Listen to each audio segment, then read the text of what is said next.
Hello বন্ধুরা, কেমন আছো সবাই? Welcome back to my channel Roj Namcha. আজকের ব্লগটা এই রোদ ঝলমলে ওয়েদার দিয়ে শুরু করছি।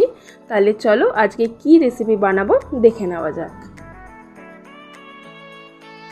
আজ সিদ্ধার্থের জন্মদিন, তার জন্য ভাবলাম পায়েস বানাবো। তো পায়েস বানাবো আর এই রেসিপিটা তোমাদের সাথে শেয়ার করবো না, সেটা তো হতে পারে না।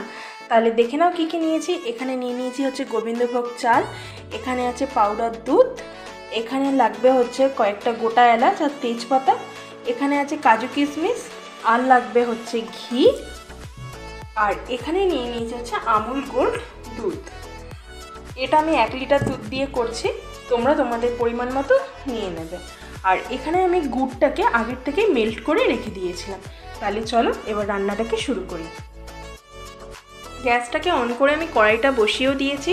আর ফার্স্টেই আমি কড়াইতে কিছুটা জল দিয়ে দেব, যাতে দুধটা দেওয়ার পরে দুধটা যাতে কড়াইয়ের গায়ে না লেগে যায় তার জন্য।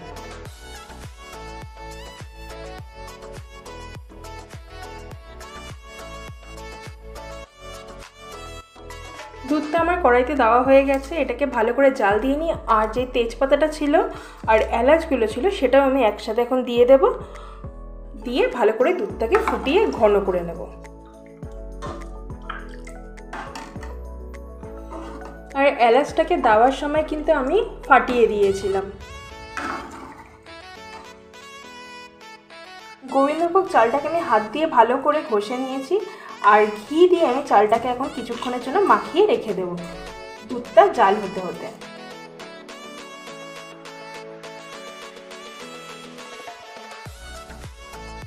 দুধটা আমার ফুটেও গেছে, আর আমি কিছুটা টানিয়েও নিয়েছি দুধটাকে। আর কিছুটা এখন দুধ আমি তুলে নিয়ে পাউডার দুধটাকে গলিয়ে রাখবো। এখানে কিন্তু আমি 3 চামচ পাউডার দুধ নিয়েছিলাম। এবার ঘিয়ে মাখিয়ে রাখা যেই চালটা রয়েছে সেটাও আমি এখন দিয়ে দেবো।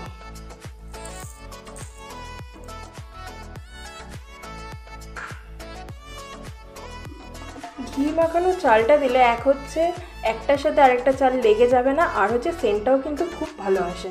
তাহলে চলো এবার দুধের সাথে চালটাকে ফুটিয়ে নিই, মানে সিদ্ধ করে নিই, তারপরে তোমাদের সামনে আসছি। আর চালটা দেওয়ার পর ভালোভাবে নাড়তে থাকবে, নয়তো নিচে কিন্তু লেগে যাবে। আর গলিয়ে রাখা পাউডার দুধটাও এখন আমি দিয়ে দেব।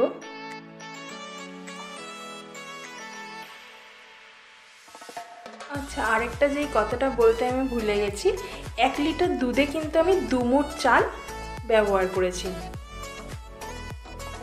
এদিকে পায়েসের চালটা সিদ্ধ হতে হতে আমি এইদিকে তাহলে চলো ড্রাই ফ্রুটগুলোকে ভেজে নিই। কিছুটা আমি ঘি দিয়ে দেবো এটার মধ্যে।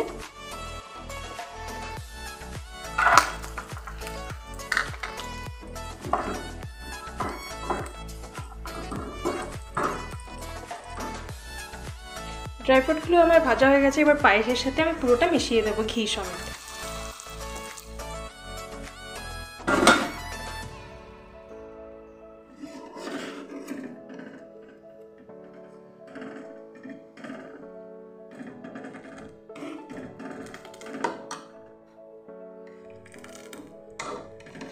এই দেখো চালটাও আমার সিদ্ধ হয়ে গেছে। আর দুধটাকে আমি এর থেকে বেশি টানাবো না, কেন ঠান্ডা হলে আরও কিছুটা এটা জমাট বেঁধে যাবে। তাহলে চলো যেই মেল্ট করা গুড়টা রয়েছে এবার সেটাও মিক্সড করে দিই।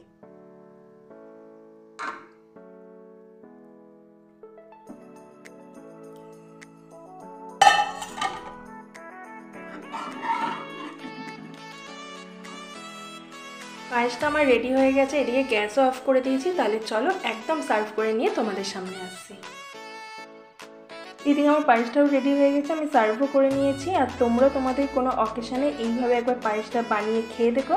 আর আজকে আমার এই পায়েসটার রিভিউ কিন্তু সিদ্ধার্থই দেবে। তাহলে চলো, যদি আজকের ব্লগটাকে ভালো লেগে থাকে তাহলে প্লিজ একটা লাইক শেয়ার সাবস্ক্রাইব করে দিও। আজকের জন্য টাটা, দেখা হবে নেক্সট ব্লগে।